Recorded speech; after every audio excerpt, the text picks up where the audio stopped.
In this video, traders, let's look at hard truths traders don't want to hear. Stay tuned. Hey guys, warm welcome to you. Alright, so hard truths that traders don't want to hear. This is the life of a trader, guys. This is kind of fact. Well, I believe this is fact. You can let me know in the comment section below how you feel about this.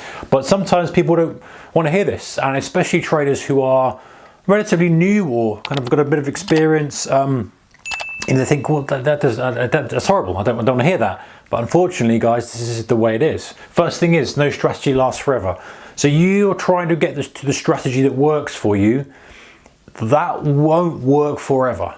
There are times when it will come back into play and times when you can use it. But if you think you can do a strategy, or you think you can perfect a strategy and then just execute that for the rest of your life, that's incorrect. That's a fallacy. The market conditions will change, the strategy becomes ineffective. You must constantly adapt as a trader. Now, while something is working, then by all means push, but ultimately at some point it will stop working. It won't be as effective. That's just how the markets evolve. They're changing constantly. The nature of them changes constantly. Just read any of the books from years and years ago. Trend trading, great strategy, worked superbly well. The markets were a different environment. Then we went through a phase of mean reversion, just being these consolidation markets, bang, bang, bang. People were doing iron condor type of strategies all over the place, killing it. That disappeared. Things will change. Your job as a trader is to adapt and be ahead of the curve, not behind the curve. Number two, you have to work on yourself. Simply put, you will not get anywhere if you don't. That's the way it is. Your inability to stick to your trading rules, your lack of discipline doesn't come just from the trading arena, it comes from everywhere else. If your lack of discipline elsewhere in the way you conduct yourself as a trader, as a man, as a woman outside, you don't stick to your word, you don't stick to your diet, you don't stick to your fitness if you've got that, you don't treat people the way, you can't then expect to suddenly be a different character when you're trading and stick to your rules then. You can't expect to be disciplined. You can't expect to, not have this anger at the market if you get angry outside. I'm making kind of just broad examples here, guys, but you have to put the work into yourself to see the results as a trader. Simple fact. And some people don't want to do that. Some people say, hey, I kind of don't really want to do that. And that's fine, but don't expect to have any level of success in the market, because it takes a rounded effort, it takes a concerted effort across all areas, because that will have a knock-on effect in your trading. You can't just suddenly become disciplined in your trading and then just become lazy and kind of, unsavory character, for want of a better word, outside of markets. It's pretty rare. Number three, you can't just increase size. Bit of a fallacy. Start trading, you think, well, if I can trade it, £2 a point or one contract, then I can trade 100 contracts and profit at one, profit 100. Doesn't work like that. There's an operational consideration, of course, with size, but let's forget that for now, because if you're trading something thick that becomes very high, there's a certain threshold where we change our brain. Our brain gets changed and rewired, and that's a journey you've got to go on. That's another journey that you've got ahead of you. Once you get to a level where you're consistent with the small size, then the next journey is, how can I keep that consistency and develop to market conditions and adapt, and I'll go through all the challenges that come with my strategy not working or drawing down, and work on increasing size and all the other things that come with it. So the fallacy of, well, if you can do it at a small size, I can do it at the big size, isn't the case, guys. You get to a point where things change. You've got to do work on yourself to get to the next level, Number four, market conditions change.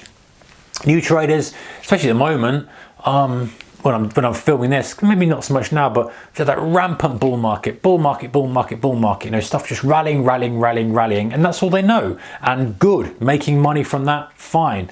But the market does the same thing, guys. Same back in 1999. The dot-com boom, or just before that, I guess, because I just missed that. I only just started trading after that, so I was trading in all the kind of fallout from that. 2001, I started dipping my toe in trading, but that was the same type of thing. Everyone just buy dips, and they rewarded them. And some people made a lot of money and then never went in the market again, but a lot of people made a lot of money on paper and gave it all back.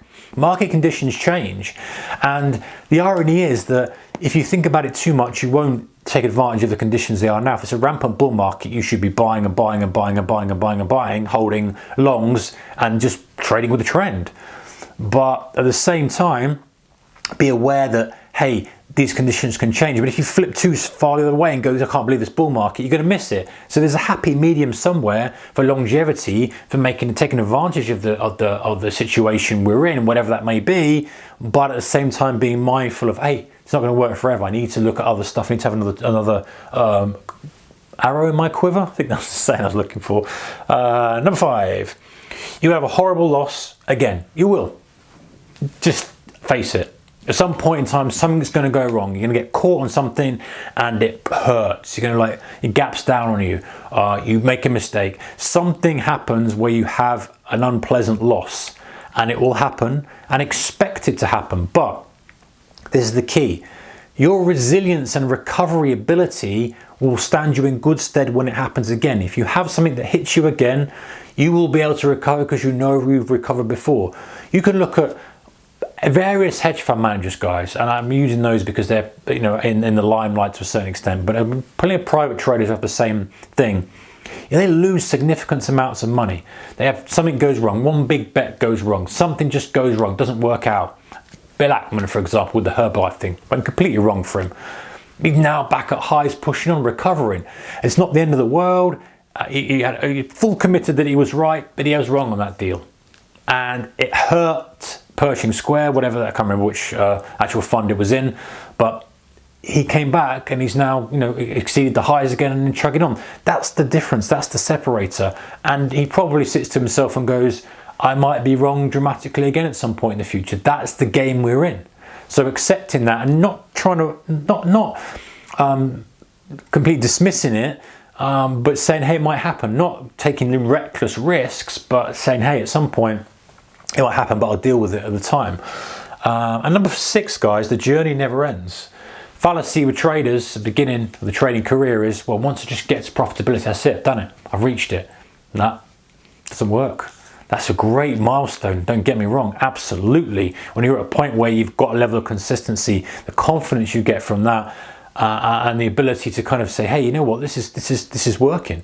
This is working. If I just stick to what I'm doing and I kind of do this and do this and do that, you know yourself, you know your edge, you know your strategies, you know you've drawn down, you've recovered, all the kind of stuff, you've been through the mill, there's a certain level of confidence there. Absolutely, it's a great position to be in, but that's not the goal, because then you've got to keep improving, you've got to adapt to market conditions, you've got to try to push your size higher, you've got to deal with other things that are going on in your life that are impacting your ability to trade. It's a never-ending journey. And if you treat it as that, you get there quicker. To be honest, when you say it's a never-ending journey, I'm enjoying the journey. I'm enjoying improving my trading every single day by a small amount, and then seeing those gains come every now and then in my P&L, in my results, and the drawdown's not so significant, all that kind of stuff. So the journey never ends.